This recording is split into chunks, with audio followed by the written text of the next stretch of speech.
Bonsoir et bienvenue dans l'Africa Newsroom. À la une de l'actualité ce soir, timides avancées à l'issue du sommet extraordinaire des chefs d'État et de gouvernement de l'Union africaine ce dimanche à Addis Abeba. La création d'un fonds de crise et des sanctions contre les États qui ne versent pas leur contribution. Mesure annoncée par l'UA et présentée comme un premier pas vers l'indépendance du financement de l'institution actuellement assurée aux 3/4 par les partenaires extérieurs.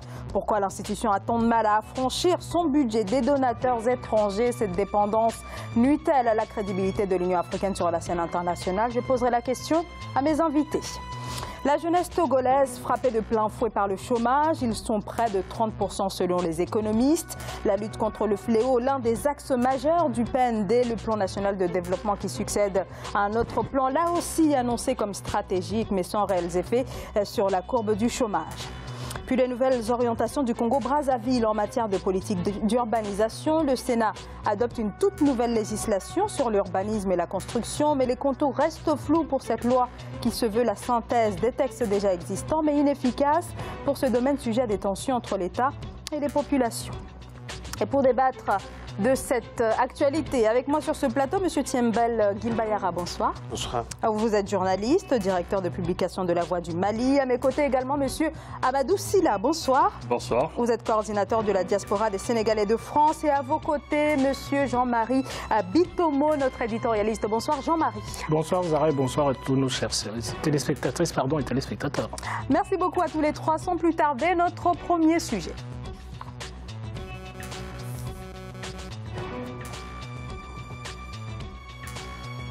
Le sommet extraordinaire des chefs d'État et de gouvernement de l'Union africaine a donc pris fin ce dimanche en Éthiopie. 22 chefs d'État et de gouvernement sur 55 ont fait le déplacement. Une rencontre sans réelles avancées sur la question de l'indépendance financière de l'institution et sur l'indépendance aussi de la Commission, qui sont au cœur des réformes voulues par le chef de l'État rwandais et président en exercice de l'Union africaine Paul Kagame. Mais à quelques mois justement de la fin de son mandat à l'UA, le sommet a néanmoins entériné certaines de ces mesures, celles destinées à rationaliser l'organisation continentale et à obliger aussi les États à respecter leurs obligations financières. On va justement entendre le président en exercice de l'Union africaine, Paul Kagame.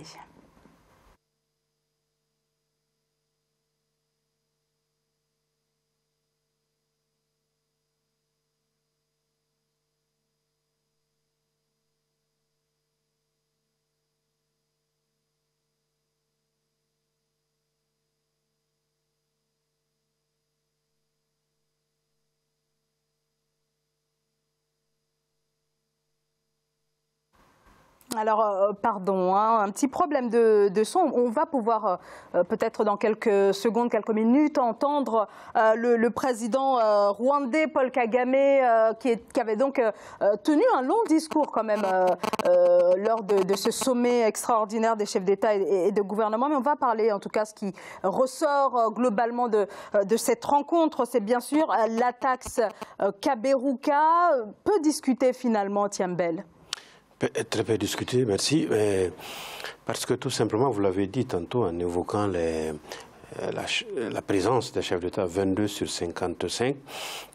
Et puis, la tâche du président rwandais, c'était de réformer. Et réformer comment, par quelle voie, par quel axe? Une organisation comme l'Union africaine qui vient de loin, hein, et qui vient de loin, il faut connaître l'histoire, il faut maîtriser l'équilibre entre les différentes zones. Il faut aussi avoir une lecture du monde actuel. Cette taxe dont vous parliez, qui est seulement mise en place par quelques États, hein, quelques États arrivent à mettre ça en place, taxer les exportations, c'est les importations. Alors 0,2% sur les importations, voilà. Taxer les importations, c'est quelque chose de compliqué. Il me semble aussi que c'est dans le viseur de Trump, de l'Amérique et de Trump, qui trouve que cette mesure est contraire à l'Organisation mondiale du commerce, à l'OMC. Alors justement, on va pouvoir en parler dans quelques instants, mais alors seuls 24 pays là, sur les 55 ont mis en place cette mesure, ou en tout cas tentent d'enclencher le processus. Amadou Sylla, donc en somme, la volonté n'est toujours pas là sur la question de l'indépendance financière de l'Union africaine. On a donc d'un côté ceux qui veulent avancer en termes de souveraineté, et de l'autre ceux qui restent autour d'un statu quo. Donc au sein de l'Union africaine, ce sont deux lignes qui s'affrontent, Amadou Sylla. Oui, ça laisse en tout cas entrevoir effectivement qu'il y a deux lignes qui s'opposent. Encore une fois, je crois que c'est une question de volonté politique. Il faut que les Africains s'interrogent sur leur vraie place, leurs ambitions, en tout cas dans ce concert des nations. Parce que l'Union africaine peut jouer un rôle fondamental dans l'intégration des pays africains, dans le développement économique du continent africain. Mais encore une fois, il faut que les États essaient de lâcher quelque chose de leur souveraineté, de ce sentiment un peu trop politique, souvent renfermé sur soi-même, pour permettre effectivement à cette organisation d'avancer. Je crois que Kagame, c'est une chance pour l'Union africaine. Aujourd'hui, il va engager des réformes et que ces réformes-là, malheureusement, ne peuvent pas, en tout cas aujourd'hui, se réaliser si réellement il n'y a pas une vraie volonté politique de tous les États, en tout cas partie prenante de ce projet de l'Union africaine. Donc là, on constate effectivement, je crois que moi je ne vais pas être pessimiste, je crois que c'est une dynamique. L'Union africaine, il l'a dit tout à l'heure, c'est une histoire.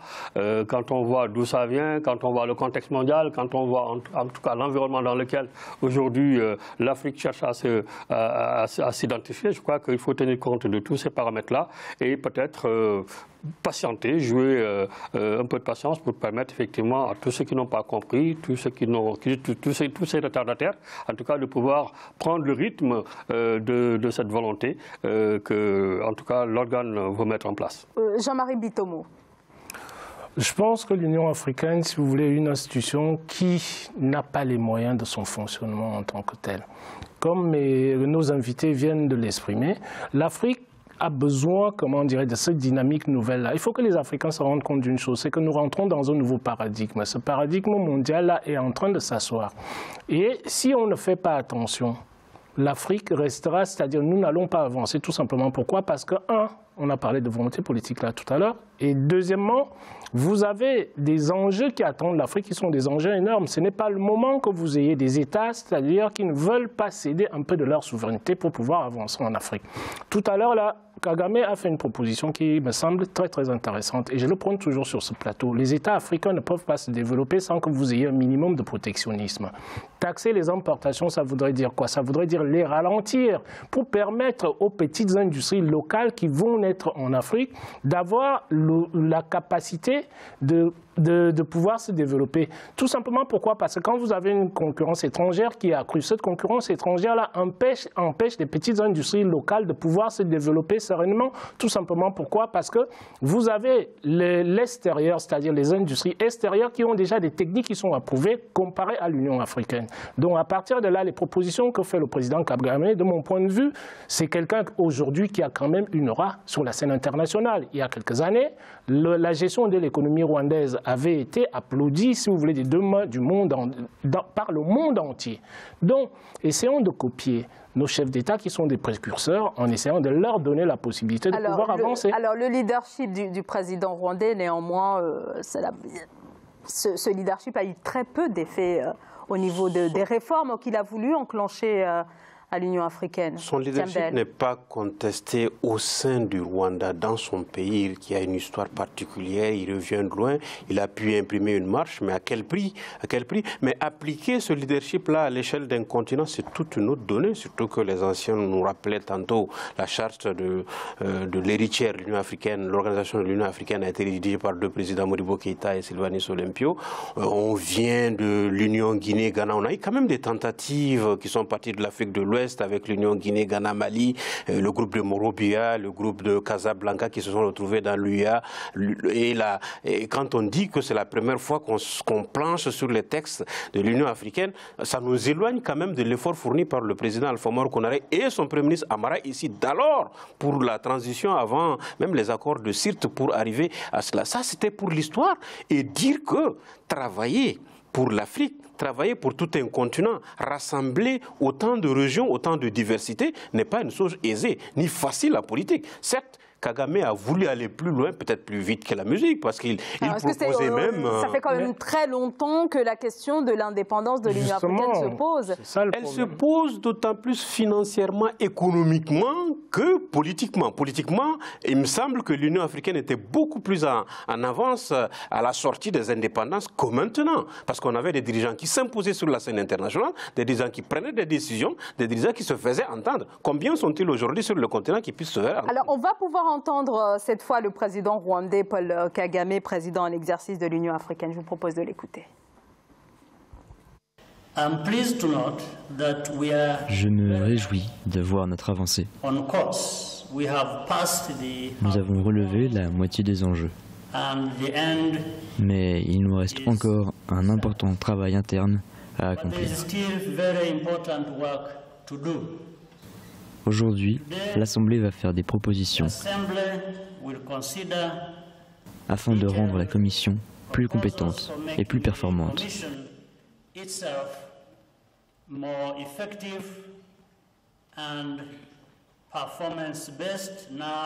Maintenant, et dans les années à venir, c'est le but des réformes. Nous avons pu atteindre ce résultat grâce à une coopération intense avec le Conseil exécutif de la Commission et grâce au soutien permanent du Comité des représentants du Parlement tout au long de ce processus.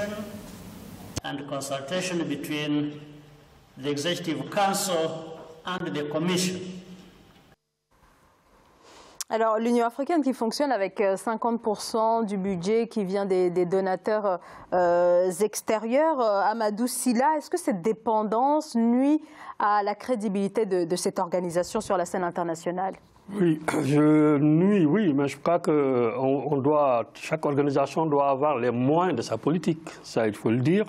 Et on ne peut pas effectivement dépendre éternellement de l'aide internationale parce que ceux qui vous aident de l'extérieur, effectivement, vous imposent leurs conditions et à partir de ce moment, ça veut dire que votre liberté est compromise. Je crois qu'il faut que les États africains soient beaucoup plus ambitieux et puis que les leaders africains soient beaucoup plus imposants, croient à l'Afrique, parce que je crois que tout aussi part de là. Ces dirigeants souvent qui accèdent au pouvoir mais qui n'ont aucune foi à l'Afrique. Donc, qui sont là pour travailler, qui sont au service des grands groupes multinationaux, qui sont au service des systèmes étrangers. Donc, c'est très compliqué. Je crois qu'il faut, ça va. Moi, je pense que c'est une dynamique. En Afrique, en tout cas, il y a beaucoup d'espoir. En tout cas, quand on regarde certains pays, certains territoires. Mais encore une fois, beaucoup reste à faire. Il faut beaucoup d'États politiquement bien ancrés sur les réalités africaines et qui demain porteront effectivement cette foi en Afrique et ces messages pour que cette organisation-là puisse quand même avoir toute la dignité qu'il le faut, en tout cas sur la scène internationale. Mais en attendant, je crois qu'on est un peu loin de ça, mais les Africains, de façon générale, aujourd'hui aspirent à cette indépendance, aspirent à cette liberté. Et je crois que tous les ingrédients sont réunis en termes de population, en termes de ressources naturelles, en tout cas qu'on découvre de plus en plus dans les pays africains. Et je crois que c'est aux Africains de prendre cette conscience et puis voilà, de pouvoir en tout cas marquer le coup. Jean-Marie Bitomo, est-ce que ces réticences vis-à-vis des réformes du président Paul Kagame n'illustrent pas aussi la difficulté à rassembler ces 55 pays aux intérêts pas toujours convergents? Notre invité l'a souligné tout à l'heure, Zara. La problématique en Afrique, c'est que les gens voient l'Afrique comme étant... Nous en parlons de l'extérieur. On a l'impression qu'on a un bloc qui est uni. En fait, ce n'est pas un bloc uni parce que vous avez des intérêts qui sont divergents au sein même de l'Union africaine en tant que telle. Mais je ne désespère pas tout simplement. Pourquoi? Parce que vous avez il y a un fait qui s'est passé il y a quelques semaines, c'est que les États de la CEMAC ont refusé, si vous voulez, la dévaluation qui était imposée par la France en tant que telle du franc CFA. Donc à partir de là, il y a cette prise de conscience-là qui arrive progressivement dans nos États africains. Il y a, M. Sylla parlait tout à l'heure de la notion de volonté politique. La volonté politique est essentielle. Si le Rwanda, notre invité l'a souligné tout à l'heure, a atteint, c'est-à-dire la position qu'un petit pays qui sort de très très loin, comme il l'a très bien souligné, c'est lié à quoi? C'est lié à la volonté politique d'un homme qui veut essayer d'hisser son pays à un niveau qui soit un niveau convenable par rapport à ce que l'Afrique pèse. Pourtant, le Rwanda, on peut dire que le Rwanda, c'est pas grand-chose. Si je prends le Rwanda, je mets le Rwanda à côté du Sénégal, je mets le Rwanda à côté de la Côte d'Ivoire. C'est un petit pays en tant que tel, mais vous avez une volonté politique forte derrière qui veut imprimer les choses et revenir à la philosophie africaine du business en tant que tel. L'Afrique a besoin d'un business model qui lui est propre, mais qui défende aussi ses avantages en même temps, Zara. Donc à partir de là, je reviens sur la taxe proposée, cette taxe-là s'impose. Il a parlé des multinationales là tout à l'heure. Tous les profits, les bénéfices des multinationales qui sont tirés du continent africain, des ressources des matières premières africaines, sont rapatriés ici, là, systématiquement. Et nous nous contentons de quoi? C'est-à-dire, nous nous contentons uniquement d'importer le maximum de choses, même ce que l'Afrique peut produire, nous ne le produisons pas. Donc pour moi, cette taxe est tout à fait justifiée dans la mesure où elle permet à l'Afrique d'avoir les moyens, non seulement de diminuer les déficits de leur balance commerciale, parce que toutes les balances commerciales des pays africains, si vous voulez, sont déficitaires, tout simplement. Pourquoi? Parce que nous sommes partis sur une trame, fausse pour moi, parce qu'on se dit que plus on va exporter, les recettes des exportations vont permettre à nos pays de se développer en oubliant le nœud gordien qui est l'agriculture en tant que telle. Toutes nos balances commerciales sont déficitaires et il faudrait peut-être penser maintenant différemment la fiscalité africaine vis-à-vis des industries étrangères. Tiambel, alors on sait que c'est l'Afrique du Sud et l'Égypte, entre autres, en tout cas c'est deux poids lourds du continent qui refusent cette taxe de 0,2% sur les importations. Tiambel. C'est deux pôles, effectivement, qui refusent. Le pays qui va prendre la succession, l'Égypte, parlant de l'Égypte, qui va prendre la succession en 2019 de Paul Kagame, dont le président va être certainement candidat pour, en tout cas, en bonne position pour remplir. Et l'autre pays qui a vu naître pratiquement l'Union africaine. Thabo Mbeki en a été le premier président.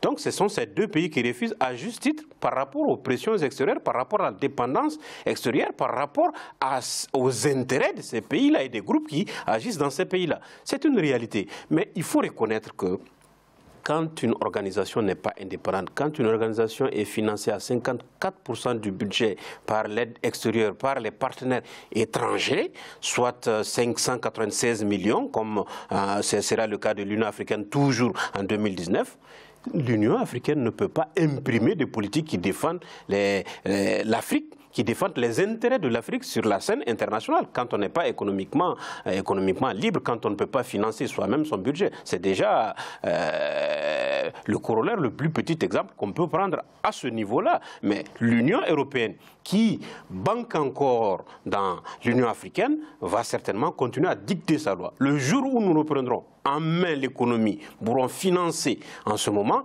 l'Union africaine pourra imprimer sa politique et la volonté s'imposera. De mon point de vue, je reste optimiste, comme je l'ai dit tout à l'heure, parce que cette dynamique-là est en train de prendre corps, tout simplement. Pourquoi je viens de parler il y a 2 semaines, le refus des chefs d'État africains, c'est dire que non, nos économies valent ce qu'elles valent. Il me souvient qu'il y a quelques semaines, je suis passé ici, là, sur le plateau avec un Français. Le Français a répété exactement ce que j'essaie souvent de dire aux gens, c'est que quand vous avez les indicateurs économiques internationaux ne correspondent pas à l'Afrique. Et ce Français nous a dit ici, là, quand on donne des taux de croissance, c'est le directeur, je crois, de l'IPS, l'Institut de prévention et de sécurité en Europe, qui nous a fait comprendre ici, là, que non, la dynamique africaine, les taux de croissance qu'on nous annonce n'ont rien à voir, si vous voulez, puisque nos économies ne sont pas constituées en tant que telles. La plupart des statistiques sont fausses en tant que telles. Donc, à partir de là, nous regardons pas seulement ce que l'extérieur vient nous donner chez nous, essayons nous-mêmes d'inventer les outils qui nous permettent d'être crédibles, c'est-à-dire aux yeux du monde entier, et que ces outils-là soient des outils purement africains en tant que tels. Donc, les taux de croissance qui sont donnés de nos économies africaines, de mon point de vue, j'ai dit que ces indicateurs-là, à part l'IDH quelque part, ces indicateurs-là ne messiez pas en tant que tels. Parce que quand vous prenez la production de richesses, si on s'arrête uniquement au PIB, le PIB des États est largement supérieur à ce qui nous est donné. La comptabilisation en est faite mal sur place, je n'en disconviens pas, mais n'empêche que cette productivité-là existe sur place et il vaut mieux la comptabiliser pour qu'on considère mieux l'Afrique aux yeux du monde. Parce que quand on va dans les institutions internationales, on considère quoi? On considère les chiffres qui nous sont donnés qui sont des faux chiffres en tant que tels. Alors, Jean-Marie Bito, Mohamedou Sylla, Tiembel Gimbayera, vous restez avec moi. On va continuer de parler de ce sommet extraordinaire des chefs d'État de l'Union africaine après cette courte pause. À tout de suite.